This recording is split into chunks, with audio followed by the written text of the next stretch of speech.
নেপাল ও ভুটান নিয়ে ডক্টর ইউনূসের প্রস্তাব কি স্বাস্থ্যসেবায় ভারতের আধিপত্যকে চ্যালেঞ্জ করবে? ইভেন সেভেন সিস্টার্স নিয়েও ডক্টর ইউনূস এমন প্রস্তাবনা দিল যেটা মোদী সরকারকে সামহাও দুশ্চিন্তায় ফেলতে পারে।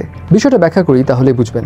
প্রধান উপদেষ্টা ডক্টর মোহাম্মদ ইউনূস বাংলাদেশ, নেপাল, ভুটান এবং ভারতের উত্তর পূর্বাঞ্চলীয় 7টি রাজ্য, যেটাকে আমরা সেভেন সিস্টার্স বলে চিনি, এগুলোকে নিয়ে একটি সমন্বিত অর্থনৈতিক কৌশল গড়ে তোলার প্রস্তাব দিয়েছেন, যেটি তিনি দেন গতকাল 12 মে ঢাকায় নেপালের ফেডারেল পার্লামেন্টের ডেপুটি স্পিকার ইন্দিরা রানার সাথে সাক্ষাতের সময়। এখন এই প্রস্তাবের প্রধান 3টা ক্ষেত্র হলো, নাম্বার 1, জলবিদ্যুৎ সহযোগিতা। নেপাল এবং ভুটানে প্রচুর জলবিদ্যুৎ সম্পদ রয়েছে। বাংলাদেশ এই দেশগুলো থেকে বিদ্যুৎ আমদানি করতে পারে। ইতিমধ্যে 2024 সালের অক্টোবরে বাংলাদেশ, নেপাল এবং ভারতের মধ্যে একটি ত্রিপক্ষীয় চুক্তি করেছে, যার মাধ্যমে ভারতের গ্রিড ব্যবহার করে নেপাল থেকে বাংলাদেশে 40 মেগাওয়াট জলবিদ্যুৎ আমদানি শুরু হয়েছে। ইউনূস এই ধরনের সহযোগিতাকে আরো বড় পরিসরে নিয়ে যেতে চান। নাম্বার 2, স্বাস্থ্য সেবা সম্প্রসারণ।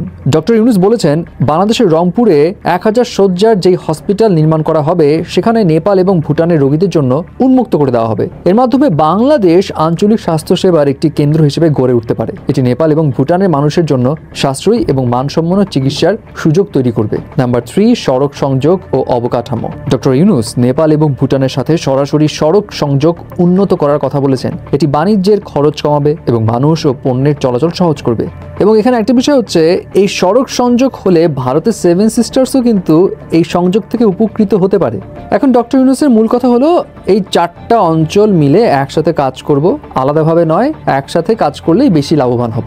এখন এখানে কনসার্নের বিষয় কি কি? দেখুন, ডক্টর ইউনূস যে বলেছে 1000 শয্যার হসপিটালটাতে নেপাল এবং ভুটানের রোগীদের জন্য উন্মুক্ত করা হবে, এখানে ইন্ডিয়ার জন্য একটা চ্যালেঞ্জ হতে পারে। নেপাল এবং ভুটানের রোগীরা বর্তমানে ভারতের হাসপাতালের উপর ডিপেন্ড করে অনেক রোগের ক্ষেত্রে, চিকিৎসার ক্ষেত্রে।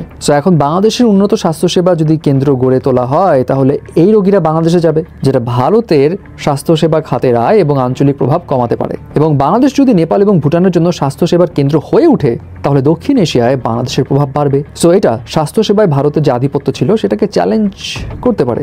ডক্টর ইউনূস যে প্রস্তাব দিল, সেভেন সিস্টার্সও এই অর্থনৈতিক অবকাঠামোর অংশ হতে পারে, তারাও উন্নত হতে পারে। এর ফলে যেটা হতে পারে সেটা হলো, সেভেন সিস্টার্সের জনগণ প্রায় কেন্দ্রীয় সরকারের অবহেলার অভিযোগ করে। তারা অর্থনৈতিক দিক দিয়ে কিন্তু পিছিয়েও আছে। সো ইউনূসের প্রস্তাবে যদি স্থানীয় নেতাদের সমর্থন থাকে, তবে এটি ভারতের কেন্দ্রীয় সরকারের সাথে স্থানীয় রাজনীতি দ্বন্দ্ব তৈরি করতে পারে। কারণ ডক্টর ইউনূসের এই প্রস্তাব মানবে কি মানবে না, এটা ডিপেন্ড করে ভারতের কেন্দ্রীয় সরকারের উপর। সো কেন্দ্রীয় সরকার যদি বলে না, এই প্রস্তাব মানা যাবে না, তাহলে অফকোর্স সেভেন সিস্টার্সের লোকজন অর্থনৈতিকভাবে লাভবান হওয়ার একটা অপরচুনিটি হারাবে, যেটা তাদেরকে ভিতরে ভিতরে ক্ষুব্ধ করবে এবং একটা অস্থিরতা তৈরি করতে পারে, এমন একটা উদ্বেগ ভারতের ভিতরে ঢুকে যাবে। সো এই কারণে মনে করছে অনেকে, হয়তো এটা সামহাও টেনশনে ফেলতে পারে ইন্ডিয়াকে, আবার নাও ফেলতে পারে।